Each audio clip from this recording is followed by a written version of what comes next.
All right, today we're going to talk about the journey from 1300 to 1400, and we're going to get into a lot of facets of this journey, but something I want to stress right away is what I've observed time and again as a player and a coach is that the major problem for this level is not understanding the value of time, of tempo. And we're going to see that in the illustrative game that we're going to look at, but I'm just going to put that out there right now, that we're going to look at a lot of cool things. A lot of things will be part of your journey to get to 1400, but the main thing is to gain a sense of responsibility about time, i.e. the same way you care about material, you want to care about time. And also to recognize that it's not just your problem that you don't understand the value of time, it's also of your opponents. Okay, so first things first, let's talk about our ratings here. 1400, we're looking at about 1500 USCF, and then ChessCom and Lichess are inflated above that. And now let's look at our beautiful scoreboard here. We've got the maiden twos, as you can see, and it's getting more brutal. The maiden twos, and they're the maiden threes. The maiden threes, by the way, are much easier than the maiden twos. That's not all maiden threes are easier, but these in particular are. The maiden twos, again, are the layups of chess. You're getting a sense of visualization in addition to learning mating patterns. These sparring positions are really great in terms of understanding, getting a feel for certain kinds of imbalanced positions. We have our endgames, and the endgame algorithm is going to be the first time we're going to spend a little bit with rook endgames. And then we're really going to get terrorized by rook endgames after this, after 1400. Okay, now, one thing I want to say is I feel really with this level, rating band, we are getting introduced to what I would call chess culture, right? So there's all kinds of ways to improve in chess, and just gaining a sense of the culture of the game is definitely part of that journey.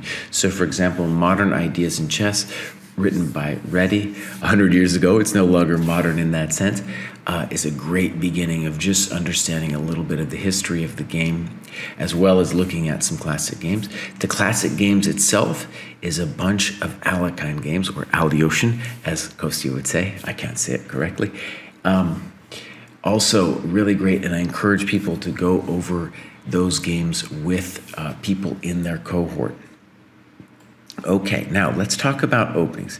As you can see, we have 20 positions to spar, and I want to talk a little bit about how we're doing it, but also about the fact that I know that at this level and below, people are obsessing with openings thinking it's going to help them. And in fact, what they're doing is they're just getting distracted. It's easy calories to sit there and watch a YouTube video about some weird opening system. It might be fun. It's not going to help your chess. In fact, it might make it worse because it will often distract you from the fundamentals, such as time. And we're going to talk a little bit more about time later on in this video. Okay, so I want to say, actually, of all the things I've gotten pushback on for this program, it's not the Polgar maiden twos. People love to complain about that. It's not about the rook endgame stuff that I have the higher rated people doing, right? It's not the annotations of people's games. People have been doing that great. It's that we have several players who refuse to trust me that openings are not what they should be doing at this point. Now, as you can see, with 1300, we are doing some really good opening work. And I want to just describe what the dojo opening training program is doing. Is we have some repertoires that we encourage people to use because they've kind of been worked out, they're consistent, and we've also marked down what we're calling the sparring positions. But you can, if you have a favorite opening, you can do it on your own. You just have to mark out what you think the most common sparring positions that you get are, and then you can use those as your sparring positions. we have 10 positions here as white, 10 positions versus 1 e4. It's not that critical yet to know what to do against d4. And the beautiful thing is you're going to look at these positions from white and from black, i.e. you're going to play it. Like, let's say you're opening for white, you're also going to face it from the black side just to get a feel for it. You play it out a couple of moves till the opening you feel is over, then talk about it a little bit with somebody you're sparring with. Fantastic. And one of the things I want to stress is that when you do these sparring events, these sparring competitions, please, please, please pay attention to the fundamentals, not for theory or this, that, and the fundamentals, especially time. All right, we're going to talk a little bit more about time in a second. And I want to stress, as I have throughout, that the games that have been submitted, fantastic. The annotation's really good. And with that said, let's go to our game of the section here. And this features Evan, who is interesting to me because he's like a lot of other people who only now is playing their first tournament. And generally, you know, 1,300, 1,400, that's 1,500 USCF. That's pretty high for somebody playing their first tournament. And so something I want to stress that I've seen as a coach in the last couple of years is that those people who started in the online world, in the pandemic world, and then got the chance to play games that were not just longer, but over the board, where there's not the distraction of the computer and everything like that, that those people's chess really grew through that experience, right? So I'm really hopeful that people like Evan will get out there, play, and then go and write about it, as he did, I thought, very well. Now you're gonna see, I will criticize a lot of Evan's thoughts here, but his thoughts themselves, fantastic. It's really important, even if I disagree with some of the things he says, for him to articulate it as clearly as he can, right? And then I can respond to it, or somebody else in his cohort. Now, one thing I want to stress is, I think he's probably playing someone a little bit better than him. It's his first tournament, he got paired up, he says, right? And what I want you to see about his notes is not at one point does he mention tempo, and not at one point does he recognize that that was the problem that was created. He sees it as something he missed, like a move that he missed. And sure, you can see it that way. But I'm going to try to demonstrate that really the root of the problem happened through the neglect of time. Okay? So let's get into it. Now, maybe you didn't know this opening. That's okay. One of the great things about being able to write about a game like this is to try to say what you think the dynamics are. And this Alekhine opening is despised by the computer, but is actually kind of hard to play against. And actually, white runs into what I would say is pretty typical problems. And the way I would describe this dynamic, and this is the kind of thing I want people to try to describe in their annotations, is that when white pushes e5, he has left the center, right? Because this pawn is only controlling these squares and is now playing for space, no longer playing for center. Whereas black is playing to collapse the center and maybe to say that that pawn on e5 is a little weak, as happens in this game, okay? So it's an attempt to try to get white to overextend. Now, one of the great things I love about this is Evan plays the right move without knowing any theory. Bishop e2, fantastic, fantastic. Knight c6, a little controversial. And here's a good point to talk about space. Space is the most difficult thing in the game of chess to master. And it can often mean that the computer's evaluations will be hard, even for grandmasters to understand, because the computer values space so much, right? But here's a good example of it. Space, like white has here, will be effective if we can make one or more of black's pieces bad, okay? So in this case, we should be looking to make one of those knights bad, right? The knight on d5 or the knight on c6. So as Evan writes, c4 and castles come to mind. Now, he eventually decides that h3 is incorrect, but I think that's because he kind of like did some research with the database.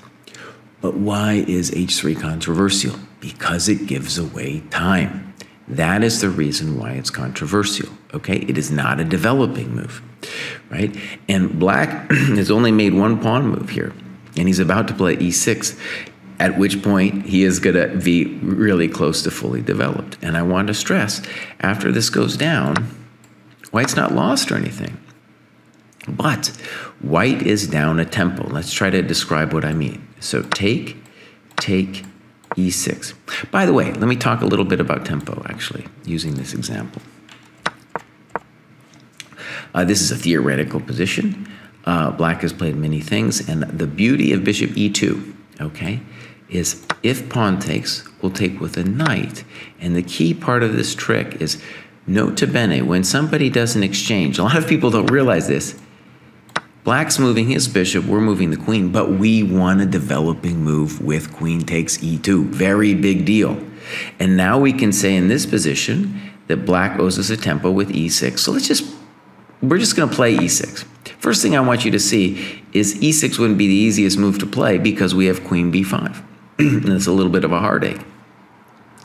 But I want to stress, just in terms of counting tempi, okay, that at this point what we would say is white is up 2 tempi, because this is equal, this is 1 tempo, and it's another tempo because it's our move, it's white to move, okay? Please be very dogmatic about counting tempi in the opening, all right? Another great thing is a lot of times when you develop quickly like this, well, then you come with a threat. And if the guy plays c6, and maybe he should, maybe he needs to, then you're going to be up 3 tempi. So for example, castles, e6, we have 1, 2, and it's our move, 3. And remember, as I stated in the last video, 3 tempi is worth a pawn. All right. Now, you might say, Kraai, what are you talking about? I don't understand why these tempi are so important. Well, we're going to see, and we saw it a little bit in the last videos as well, is that when we gain time, we gain tactical opportunities. That's when tactical opportunities will arrive. And here, we give our opponent tactical opportunities because we lose time. Okay, here we go. h3, so now we are down a tempo. e6. Okay, now, white correctly says that he should castle short and that actually the pawn on e5 can't be taken. And good, very true. Whether he takes with the queen or the pawn, rook e1 will win the knight. Good, that's great. Should be said though that let's say we do castle. If black just continues developing, keeping his edge in development, we're going to be tied down somehow to defending that pawn, and it's not very pleasant. Black's a touch better, I think. So let's look at what happened. Bishop takes d5. Queen takes d5. Exclam. I'm going to give that an exclam. Better than e takes, because let's consider what happens here. What I want you to see is that black's king is ready to castle long. Now, a lot of times with castling long, you're going to owe your opponent another tempo because you're going to need to play, let's say, king b8, right? Castles, and you're going to need to scooch the king over because he's not entirely safe.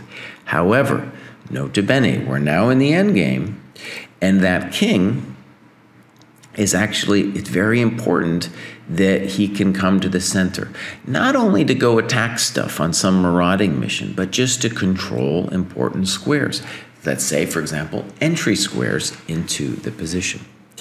All right, now I mentioned that because it's important to ask, why is castles short here a strategic mistake? Okay, and the answer is that our king is now left the center.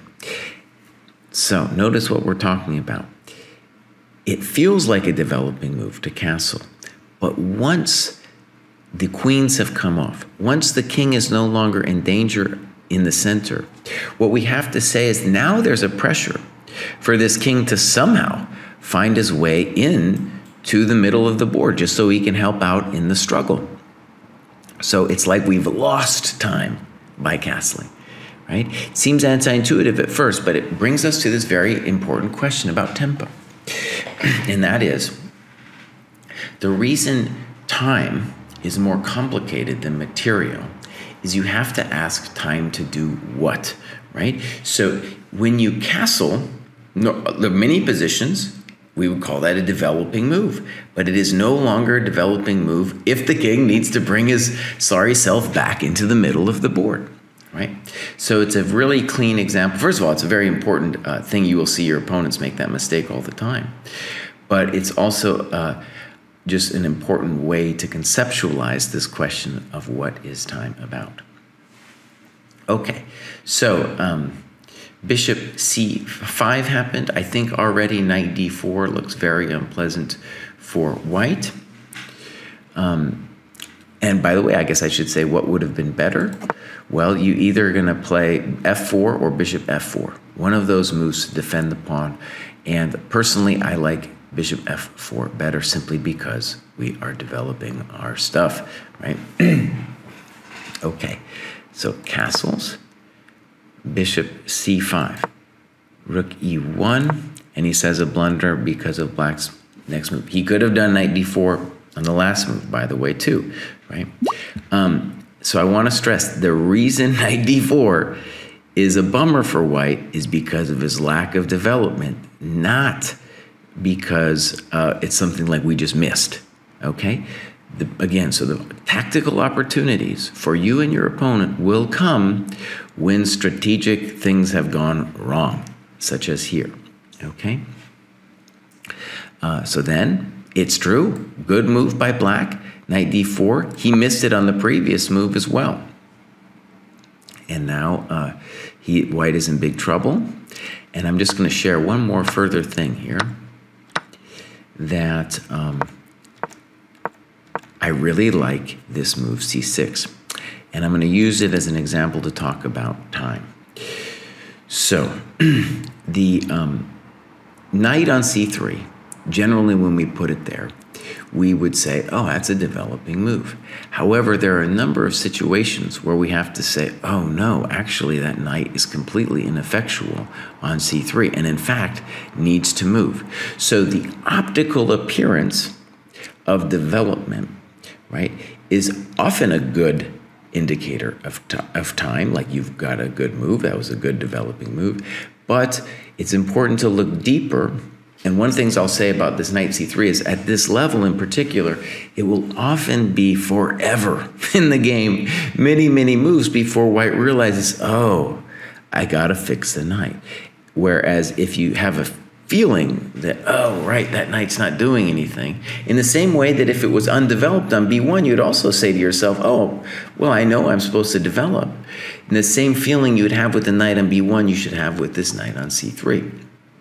Okay, now from this point out, black played a great game, won fairly convincingly, and Evan lost. So I love Evan's notes, and I love the fact that he just played in a longer time control tournament, and I'm going to guess that he is going to go to the 1400 plus rating band quickly. And I will stress that if you start thinking about time, you will see it everywhere. And by everywhere, I mean the mistakes that you and your opponents are making in losing time. All right? Okay, till next time.